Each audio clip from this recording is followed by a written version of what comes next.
Welcome to the final topics of this term, which is on colloids and interfaces. And we're going to start with 4 lectures on interfaces. What people often ask me is what textbooks might be good to look at. And I've mentioned these 2 textbooks here at the top, this one by Alton and Florence and Atwood, that are useful textbooks for all of the topics that you have been doing with me this term. So these are the textbooks to go to first for thermodynamics, kinetics, solutions, and these lectures. The chapters that I have there might be for old editions of these textbooks because they are very well-renowned pharmaceutics textbooks, and the latest edition may have different chapters to them. But you need to be looking at the Alton Pharmaceutics book and Physicochemical Principles of Pharmacy by Florence and Atwood as the best 2 books to look at. This 3rd book here on colloid and surface chemistry goes into a lot more detail than you particularly need, but you can also take a look at that at the library if you would like further information. So as I said, there'll be 4 lectures on interfaces, and then after that 6 lectures on colloids. The first lecture on colloids, in Introduction to Polymers, is just a summary lecture, a short summary lecture to make sure that everybody does know what a polymer is. So the core components of the colloids lectures is lecture 2 to 6.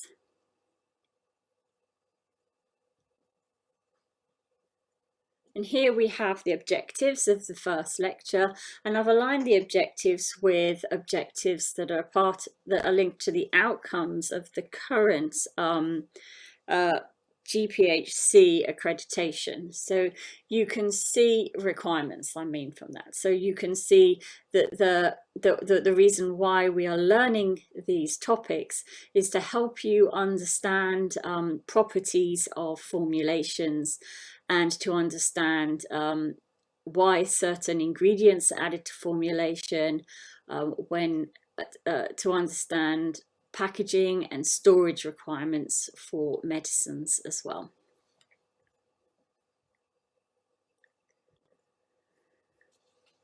So first of all, what is an interface? Well, an interface will separate 2 phases that are mutually insoluble from each other. So for example, the air-liquid interface. So this could be the interface of that you would see in a foam, for example, and the interface that we're going to talk about in this initial lecture. There's also the oil-water interface, which would be an interface that would be really important for the properties of an emulsion, for example. And then we have air-solid interface, an interface that is very important when thinking about, say, respiratory formulations where you have a very fine powder spray, or we have a liquid-solid interface, which we would see in a for suspension formulation where you have small solid particles surrounded by suspended in a liquid. So these are the 4 different interfacial systems that you might come across. We'll focus on the air-liquid interface in these initial lectures. So why do we care? Well, the reason why we're learning this is, as I said, because of the important roles that the interface can play in terms of formulation and in packaging and storaging of medicines.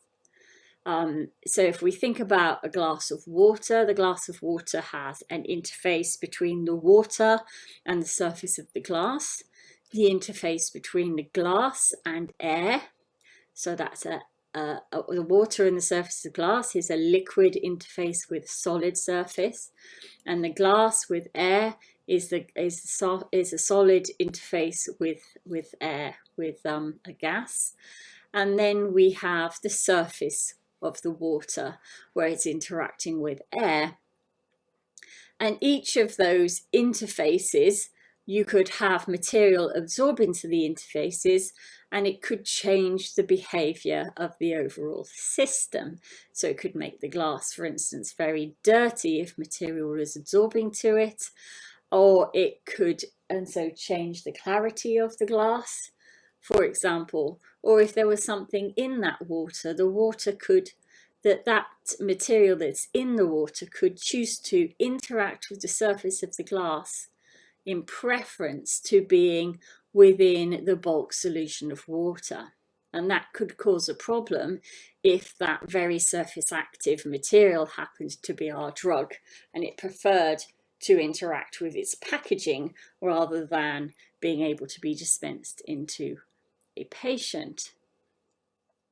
We also have interfaces that dominate behaviors in colloidal systems, and those colloidal systems could be the blood, which is a colloidal system of particles of cells and other materials within a blood plasma, and also in drug delivery systems where you can have particulate systems where interfaces define the properties of that system.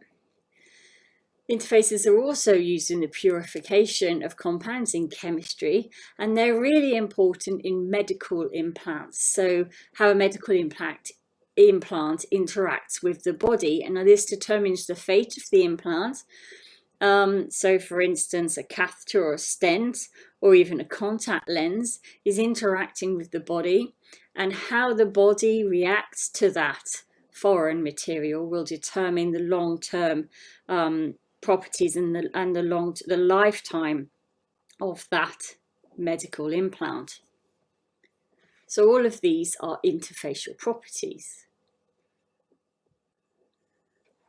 So if we start our story thinking about interfaces, let's look at the interface between air and liquid. So air-water interface. And there, one property that will determine how that interface behaves is surface tension. Surface tension is defined as the force acting on the surface of a liquid that tends to minimize the surface area. And so for water, it is quite high. There is a big pull down force on the surface of water. That means we can see insects are able to walk on water, and you can all try this at home. And if you get a lovely picture, put it onto our Padlet site that people use to ask me questions. So you can see a paper clip here floating on the surface of water. See if you can make a paperclip float on the surface of water for yourselves. So that's all because of that force that is acting to minimize surface area. And when the force is very high, then you can float things on the surface because there is a strong, what feels like physical layer at the surface. Now, if you do something to lower the surface tension, then you can see that it can change its behavior. So here we have a pin that's floating on the surface, and if you add a material that likes surfaces, so if you add a surfactant to the water, then you'll find the surface tension goes down, and as surface tension goes down, the water is no longer able to be able to hold the pin up.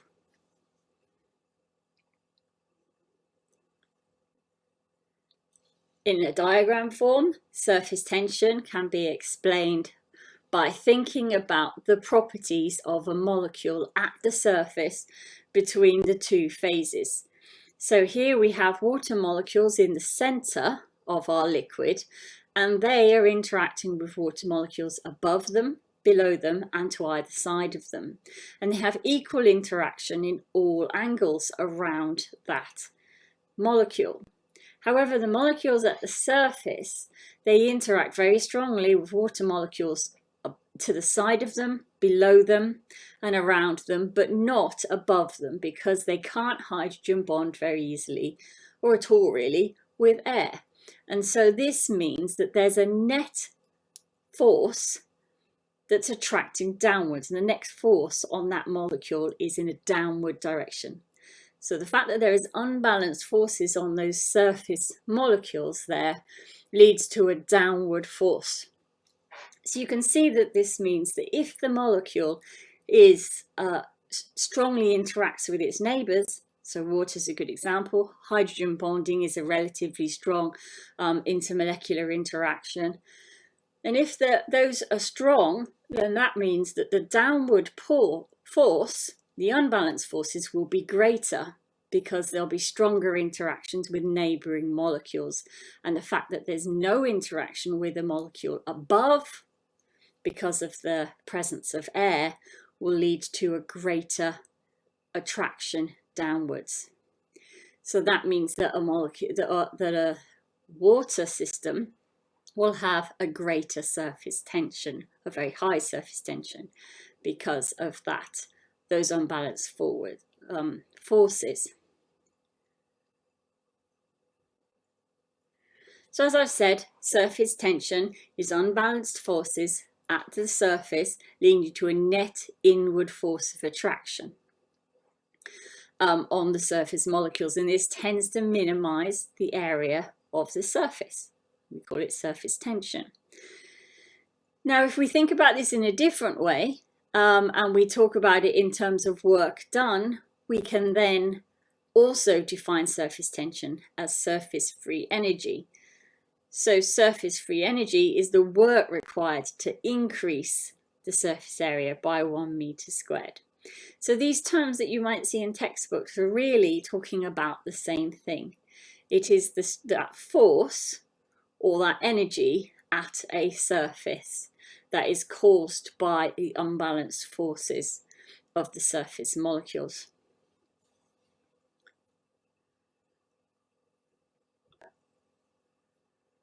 Now, I said that water had a high surface tension, and that its surface tension is 72, and those units there are millinewtons, so that's force per meter, so millinewtons per meter. Okay, so that's the surface tension. Now, for water, it's quite high because water has strong intermolecular interactions. Hexane, for example, doesn't hydrogen bond with its neighbours as a liquid, and so its surface tension is quite low. So its surface tension against air, is quite low. Okay, so water is high, and at the other end of the spectrum, hexane has a very low surface tension because the intermolecular interactions between hexane molecules is low, so the unbalanced forces for the surface molecules for hexane is significantly less.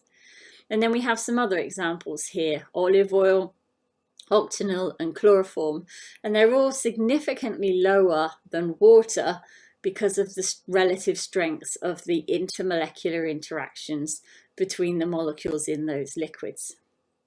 Now, I also show you here interfacial tension. Now, interfacial tension is basically the surface tension between the liquid, and instead of air, it's now between the liquid and water. So these are for immiscible liquids. So octanol water, as we know when we were talking about log P, are immiscible liquids. They don't mix. And the interfacial tension between the two is 8.5. Okay, now the reason why it is very low is because octanol has an OH group. And if those OH groups all align with water at that interface, then they'll be able to interact with the water molecule. And so that will reduce the surface tension of water. And so you can see a very low interfacial tension between water and octanol. Between water and hexane, there's quite a high interfacial tension because water, as you know, will be happy to hydrogen bond with something at an interface, but for hexane there's no way that the water can hydrogen bond with hexane, so at that interface it is most equivalent to water being next to air, and so the interfacial tension is very high. And then chloroform and olive oil have slightly lower interface tensions than hexane. So you can see surface tension is often used to define define the surface tension, so that force acting on the surface between the liquid and air. And interfacial tension is the force acting on the surface of the liquid when that liquid is interfacing with water.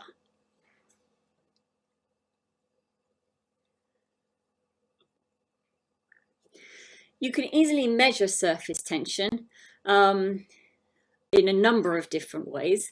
And one of the ways you can measure surface tension is just using a Wilhelmy plate.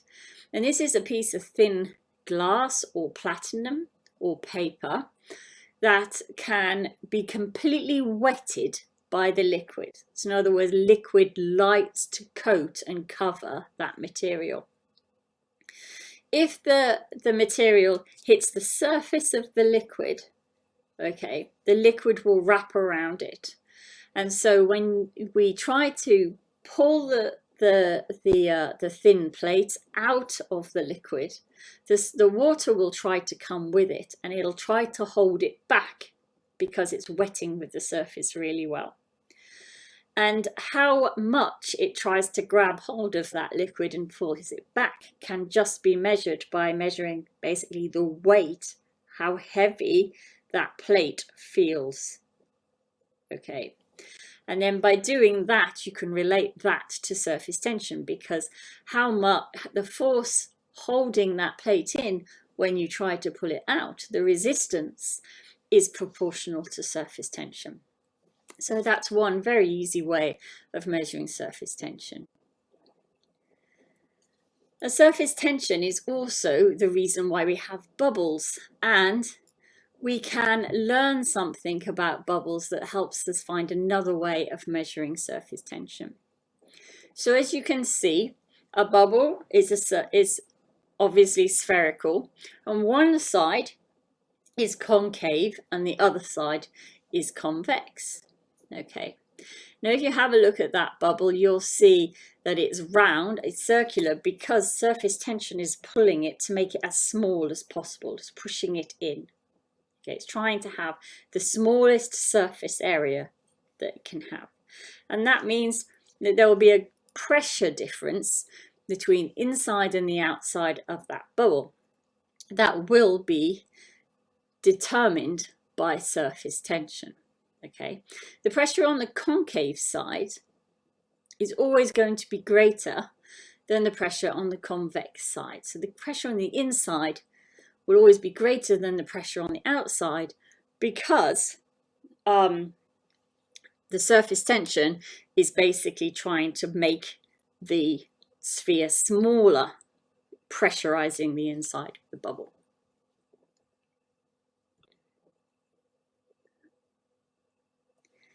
If you have a capillary system, you can use the fact that we have this pressure difference between one side of a sphere and the other to help you measure surface tension. So this is a picture which has got a capillary tube sat in a liquid. And because the capillary tube has a very narrow bore, so in other words, R is very small, when you put the capillary tube in, liquid will rise up the capillary tube, so the liquid is higher inside the tube than it is outside the tube. And if the liquid wets the tube well, then you'll end up with a meniscus within your capillary tube that is curved. And that means that surface tension is helping that that liquid go up the capillary tube. Okay, so if you have a very a liquid that has a high surface tension, then the liquid will go higher up the tube. So by simply knowing properties of the tube and the liquid, so knowing the radius of the tube and the properties of the liquids, you need to know the density of the liquid and the radius of the tube.